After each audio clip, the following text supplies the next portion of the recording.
Comment se connecter à une base de données HFSQL client-serveur distante? Voilà une bonne question. On va essayer d'y répondre ensemble avec un petit projet comme d'habitude. Avant de poursuivre la vidéo, n'oubliez pas de vous abonner et de cliquer sur la petite clochette. Comme ça, vous serez averti des prochaines vidéos. Et c'est pas mal, hein, elles sont bien mes vidéos. Donc, on va attaquer tout de suite avec un projet ici. Un projet chantier. L'objectif, c'est de récupérer des données qui sont sur une base de données distante. Alors, regardez bien ici mon analyse. Mon analyse est en HFSQL classique. Et quand je vais ici donc sur mon serveur, donc j'ai bien ma base de données avec trois tables, il n'y a pas grand-chose, qui sont remplies évidemment. Sinon, c'est pas drôle. On va pouvoir faire des petites choses avec. Et donc, l'idée, c'est de connecter cette base-là avec j'ai tout fermé ici, avec cette base de données, enfin cette description de la base de données. Alors là, dans le principe, j'ai créé directement mon projet en HFSQL client classique, et puis au moment de l'utiliser, je décide de changer la connexion et de lui mettre en HFSQL client-serveur. Donc, c'est ce que nous allons essayer de faire. Alors, j'ai ma petite application ici, j'ai un bouton connexion ici. Hein, je vais vous montrer en fait ce que ça fait. Et puis voilà, donc là j'ai le choix du type de base de données que je veux utiliser et je vais cliquer sur ce bouton là, connexion A, qui va exécuter quoi? Donc une procédure qui s'appelle connexion client-serveur. HFSQL, pardon.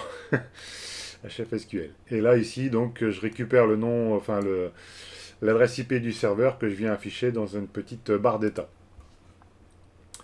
Donc, qu'est-ce qui se passe ici? Je vais faire un go. Alors, je vais réduire la fenêtre pour que vous puissiez voir ce qui se passe.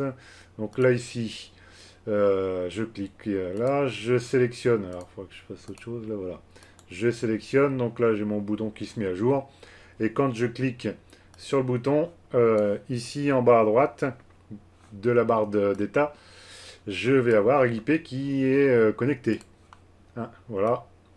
Donc c'est bien mon adresse avec le port 4902 que j'ai utilisé ici.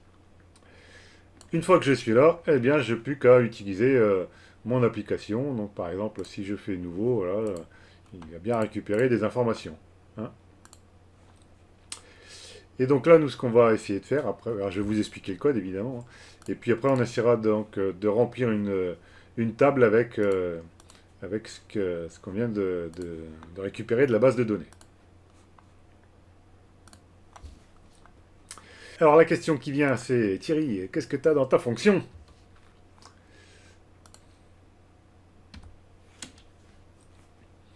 Eh bien voilà ce que j'ai. Donc j'utilise une variable, alors ma variable elle est globale hein, évidemment, elle est ici. J'ai une variable globale connexion, de type connexion, et c'est ce que je vais utiliser donc pour tout mon projet. Alors après, qu'est-ce que j'ai dans mon code? Je suis pas ici, là, voilà, hop. Donc là, je mets le provider à utiliser, donc c'est celui qui est par défaut. Hein. Donc quand je le remplis, voilà, j'ai plusieurs choses de possibles. Et donc il suffit que j'aille chercher, je l'ai raté. Voilà, accès client-serveur. Dans la propriété serveur, je lui dis, enfin je lui passe le port, deux points, enfin non, l'IP, l'adresse IP, deux points, et le nom du port. Alors par défaut, vous, ça sera probablement 4902, hein, 4900, pardon. Moi, j'ai changé le port pour des raisons de sécurité, hein, c'est ce que j'explique dans une des formations sur le cryptage. L'utilisateur, donc ça c'est celui que j'ai paramétré, et j'ai un mot de passe donc pour me connecter à ce serveur.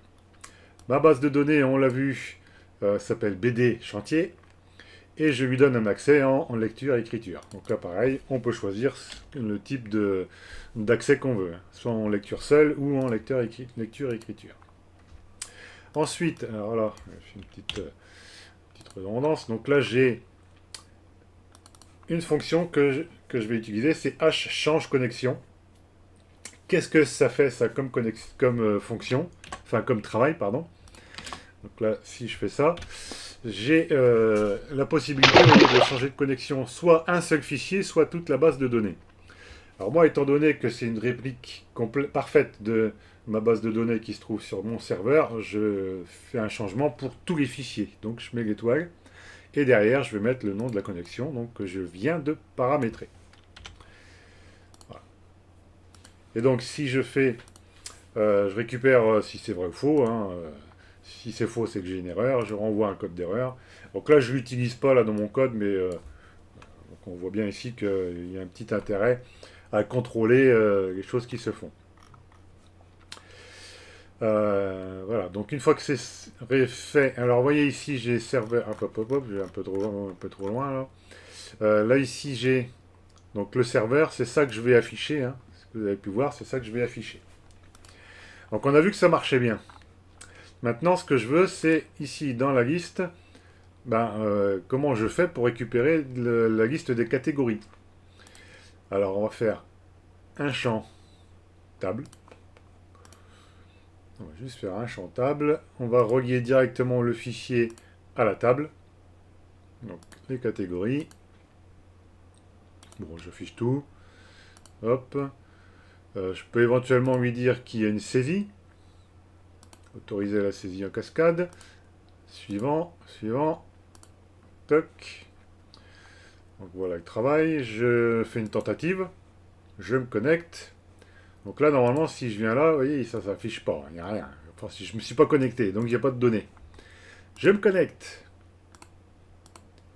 Alors, HFSQL, voilà. Alors, il a fallu que j'initialise là le bouton, je ne l'ai pas fait. Je me connecte. Donc là, je vérifie que j'ai bien quelque chose. Et puis, j'affiche ma liste. Je récupère bien ce qu'il faut. On va rajouter quelque chose ici. Qu'est-ce qu'on peut rajouter?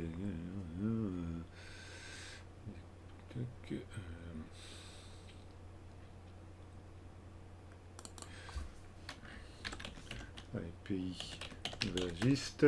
Hop, entrée. Et donc là, j'ai bien ajouté quelque chose, hein, visiblement. Si je vais sur mon serveur, j'actualise les données. Il faut que je mette, c'est pas celui-là, c'est pour celui-là. Voilà, j'actualise les données et je récupère bien ce que je viens de saisir. Donc ça marche bien. Mais la question que vous allez me poser, mais Thierry, si je veux pas ici mettre ça en saisie, je veux juste mettre une requête. Ah oui, comment ça marche? Eh bien en fait ça marche pareil avec une requête. Je ferme mon projet. Donc là je ne vais pas m'embêter, hein, je vais utiliser l'éditeur de requêtes. Hop. J'ai juste un select. Catégorie.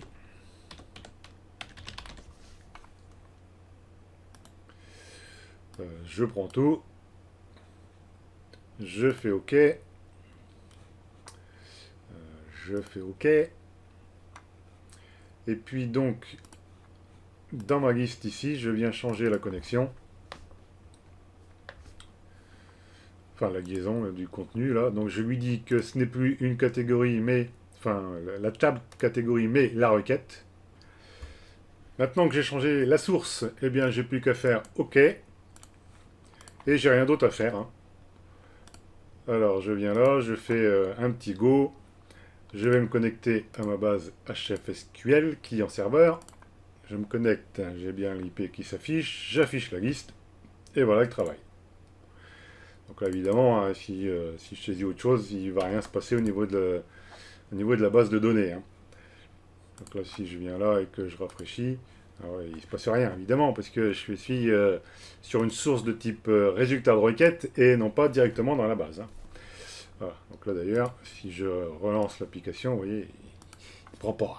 Donc il faudrait que je fasse une autre manip pour enregistrer ce que je saisis ici. Donc voilà comment on peut s'y prendre pour se connecter à une base de données client-serveur tout en ayant notre description qui est en classique. Donc je vous remonte le code. C'est pas très compliqué, c'est le même pour la plupart la plupart des types de bases de données. Hein. Donc il y a le provider, le serveur, donc c'est l'adresse IP avec le port. Le nom de l'utilisateur, donc c'est celui que vous avez défini dans votre base de données. Hein. Donc là, si je ferme, quitter, j'aurais dû juste fermer la connexion. Donc voilà, j'ai plusieurs utilisateurs. Hein, voilà. Donc en fonction de ce que vous utilisez, les utilisateurs sont autorisés ou non à utiliser la base de données. Donc ça, c'est l'utilisateur autorisé de la base de données. Le mot de passe, alors évidemment, mettez jamais 1, 2, 3. Hein. Vous avez ensuite le nom de la base de données et puis le type d'accès. Alors vous voyez, j'ai pas utilisé houvre connexion. Hein. Change connexion, ici, ça suffit pour pouvoir vous connecter. Voilà ce que je pouvais vous raconter sur cette petite vidéo. On va se retrouver donc la semaine prochaine pour la suite un petit peu de ce projet. Cette fois-ci, on va essayer de se connecter sur une base de données PostgreSQL.